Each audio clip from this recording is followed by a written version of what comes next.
All right, back in the basement again. I want to give you guys my first impressions of this Rogue Fitness CB-4, their cambered bar. If you haven't seen my initial video on it, I talked about a pre-release. I'm going to link that in the description box and card on the screen, whatever. But I just got this in on June 4th. Today is the 7th, so I ordered this on April 7th. I bring that up because I know a lot of people ordered this bar around the same time I did. We've seen a lot of emails. The bar's been delayed a couple of times. Initially, it said 14 to 30 days. It took about 60 days to get here. I ordered April 7th at 12:07 p.m., which I think is like within the first 10 minutes of it being available. And they're kind of rolling out the releases when they have them and build them. So depending on when you ordered, what time you ordered, you may or may not have your bar already, but chances are you're still waiting, so it might be a little bit longer. But I just got this in, I got it done, I got it untubed, if you will. Talk about that in a second. And I just completed about 120 working sets with this bar. It just so happened to coincide with my max effort hypertrophy week. So we did 5 sets of 10 on squats with this, and then 7 sets of 10 on bench. So not only is it a first impressions, but I had a pretty good idea for this bar because I've used it a lot already in its infancy. Now, first of all, let's talk about the bar getting here. So again, it took longer than expected to get here. And when it did, it showed up later at night on Saturday. I was out for the night, had a police fundraiser to go to. I was a couple of drinks deep by the point that I got home and found this massive tube on my front porch. I thought better of the situation of trying to get it into the basement after a couple of cocktails and said, I'll just get to it the next day, which I did. But then being Sunday, a family day, went to the beach, had a lot of other stuff, didn't train, so just didn't really get to the bar itself until today. But speaking of the tube, this thing is comically massive. It is huge. The biggest thing I've ever seen. Second biggest thing I've ever seen. And it's really funny to see. And although it's really cool and a funny thing to get on your porch, honestly, after untubing it, finding the bar just wrapped in some plastic with some styrofoam on the sleeves and in the center, that tube, in my opinion and experience, is not a good shipping option for this. Number one, the bar is somewhat loose in there. So even though it's a big tube, it's a bit too much for this bar, so to say. So there's a lot of wiggle room in there. Both ends of my tube came duct taped or gorilla taped, which is fine, but it was very easy to pry off, and a lot of the staples had already come undone. I spoke with one person on Instagram who got their bar today and actually had to return it to Rogue. They refused delivery because the end of the tube was open and the bar was damaged. I just don't think a tube for this type of bar is a good idea. All of my other Buffalo bars or Duffalo bars have come with a box with more secure packaging where the bar does not move around, and I would really hope that Rogue kind of gets that figured out. Obviously, this is like the first release of this bar. They probably haven't seen or heard of any issues just yet, but I think they will. And it is a concern of mine going forward. I would like to see them change the packaging on this, even though that big tube is massive. I literally can't explain to you how big it is. It's like those, if you ever had any footings installed in your house for like a porch or for a shed, it's like those tubes that they put in the ground and fill with concrete. It's a big boy tube. So after that, unboxing it, everything showed up, in my case, in perfect condition. And the bar itself is extremely nice. Now, I'll give you some basic specs. It weighs 60 pounds. It's 38 millimeters. It's black Cerakote with a proprietary black matte finish on the sleeves, which they're using for a lot of their sleeves these days, including the MG bars, which I got the stainless version, but you can get the proprietary matte black finish. I think they use that on their Ohio Bar S sleeves as well. It's a cool looking sleeve, but I have my concerns, which I'll talk about in a second. Now, the bar itself, like I said, 38 millimeters. The actual tube, or steel, I should say, it's not tubing, is a little bit different. It's not as finely finished as a normal barbell would be. In fact, there's this ridge along the top of mine, which you can actually feel in the knurl. It's nothing necessarily to worry about. That's going to compromise the bar. But I think with the Cerakote finish on top of it, it makes it look a little bit cheap in spots and even just looks like paint, when in reality it's probably just the barbell itself or the metal itself under it, which just isn't as finely polished. So it doesn't look as nice as like my Kabuki black oxide bar, for instance. Now, I've done videos on Cerakote in the past, and I said I'm not a big fan of Cerakote. It dulls the knurl, which it does. But the knurling on this bar is done really, really well. It's like an Ohio Power Bar type knurl, but it's spread over 38 millimeters. While the actual Cerakote does dull the feel a little bit, this bar is still surprisingly sharp. It chewed up my back a lot on squats today. I think part of that is the camber of this bar, which is more pronounced than the Kabuki Duffalo bar, so it hits my rear delts even lower than I'm used to. So a little bit of a tender area that hasn't seen a lot of pain and abuse over the last couple of years. So it could just be that I'm adapting to this, but it definitely felt pretty rough after, you know, those 5 sets of 10 on back squats with fairly heavy loads for me. So the knurling on this is actually really well done in my opinion. It does not feel as sharp as the Kabuki, as it shouldn't. This is more of a volcanic knurl versus the Kabuki's mountain knurl. The Kabuki's knurl is also more compact, more dense. And because it's not actually, at least my version, the black oxide, not Cerakoted, it's going to be a little bit sharper, but this is nothing to scoff at. I think it's very good for the bar itself. Now on this bar also, you do have the Rogue logo Cerakoted on here. And if you remember my initial video talking about this, I said I thought this looked kind of cheap and I hope that the production models will look a little bit better. I can confirm that it does not look any better. It actually looks almost identical to the one used on the product shots. And again, I think it's just the finish of the steel they're using and the Cerakoting then on top of that kind of showing through.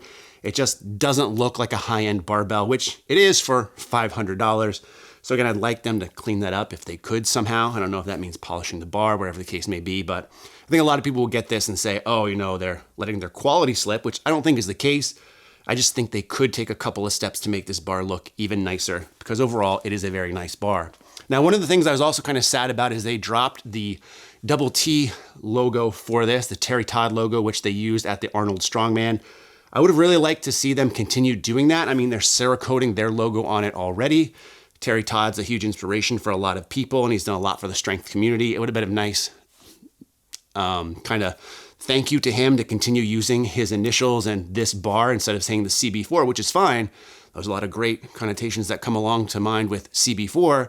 But Terry Todd, I would have liked to still see that double T logo on here and the double T bar. Sounds a lot cooler to me than the CB-4 bar.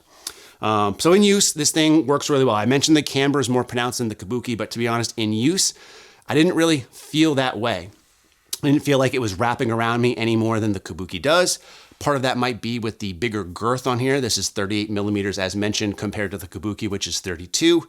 Maybe that kind of masks it a little bit, but even comparing the bars side by side, it just doesn't look as pronounced as I thought it would be, especially based off of some of the product shots. And I just think it depends on the angle at which you look at this bar at. The Kabuki sleeves are also turned up a little bit where this one is more flat. And they have more flat spot towards the ends of the sleeves where this bar does not. But overall, very comfortable to use this for squats, as evident again by the 5x10 set that I had to do. And I'm gonna keep saying that just because I hate doing volume blocks, especially max effort work. But very comfortable overall. I liked it a lot for squats. One of the questions I got from a lot of you guys was, it's not gonna be great for benching like the Kabuki is because of the camber, because of the diameter. And I kind of just said, you know, we'll see. The reason I said that is because a lot of people, including myself, like to bench with thicker bars. A lot of people like axle bar for benching, for overhead pressing. Thicker bar for some is actually preferred for benching movements. The camber on this initially, again, with a little bit more pronouncement than the Kabuki Duffalo bar, I thought it could run into a potential issue, but benching with this thing was fine. I did have to adjust my safeties a little bit more so than I had to do with my Kabuki bar or even my cambered Rogue bar, the MG4C. But I kind of found the sweet spot in it. It worked really well. And the camber isn't so significant where I place my hands where I'm feeling that it's really torquing my wrists a lot anymore. But to be fair, I also only went up to about 200 pounds on this, just because, again, 7 sets of 10 for volume. I didn't have to do cambered bar bench, but I wanted to make sure I did it, so I switched it around in my programming to do it.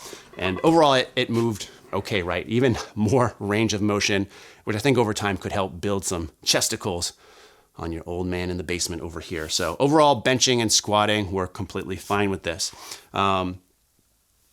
To address something that probably gets asked the most for me from what I've seen is how does it compare to the Duffalo bar? I'm gonna kind of give you my 2 early initial impressions. If you have a Duffalo bar already like I do, I would not recommend you consider this bar. I don't think there's enough here, even though it is unique with the bigger girth and the length and some of the bigger camber. I don't think there's enough here to warrant spending at least $500 on another barbell that largely does the same thing to the same extent with not much noticeable difference. And some, to me, my black oxide Kabuki has nicer finishes than this bar, which again, isn't to say that this isn't a nice bar, but the Kabuki just seems nicer with the black oxide, with the smooth actual parts of the barbell shaft and whatnot, the knurling itself, as I mentioned before. I just think the Kabuki is a nicer finished bar for the one I have. However, with the Kabuki bar, it is also more expensive. It's at least like $150 more expensive, depending on what finish you get. I mentioned the lead times on this has been all over the place. The lead times with Kabuki, as anyone knows who have ordered from Kabuki, can also be all over the place. And I have seen some quality issues with both companies these days. So again, if you already have the Kabuki, no real reason to get this CB-4 from Rogue. Now, if you're on the fence and just want a Duffalo style bar, you're trying to decide between the two, I think that's where the conversation probably gets more interesting, because for $150 less, I do think that this bar is a little bit more unique than some of the other barbells out there in that same space. So I think it would be worthwhile checking out. I don't think you'll be disappointed in this bar necessarily, but again, it offers some things that the Kabuki and even some of the copies out there can't or haven't done as of yet. And I think that's where this bar will settle for a lot of people. So if you've ordered this and you're waiting for it, I don't think you'll be disappointed, as long as you're aware that the finishes look a little bit under what they could be, and you could potentially receive a damaged bar just based off of the tubing from what I've seen. But I don't think you'll be disappointed in the performance or the use of this bar if you decide to go this route over the Kabuki Duffalo one. Now, of course, I will try to do a follow-up video in a couple of weeks or a couple of months after I've gotten even more time with it and kind of let some of these things marinate in my mind a little bit. But if you have any specific questions you want answered immediately, leave them in the comment section below. I'll be sure to get to them.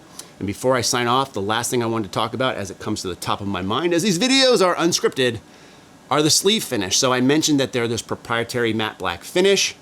I will say that even with 1 day of use, they're starting to show a little bit of wear. I think part of that is the Cerakote on top of it, and using really tight tolerance plates like I do with the Strength Co plates, which tend to leave a lot of markings on barbells anyway. I have noticed that it takes a little bit of a struggle to get plates on and off. It's not as smooth as a lot of people might like, so if you don't like that zip and noise of getting plates on and off, this bar, if you have tight tolerance plates, it's probably not the bar for you.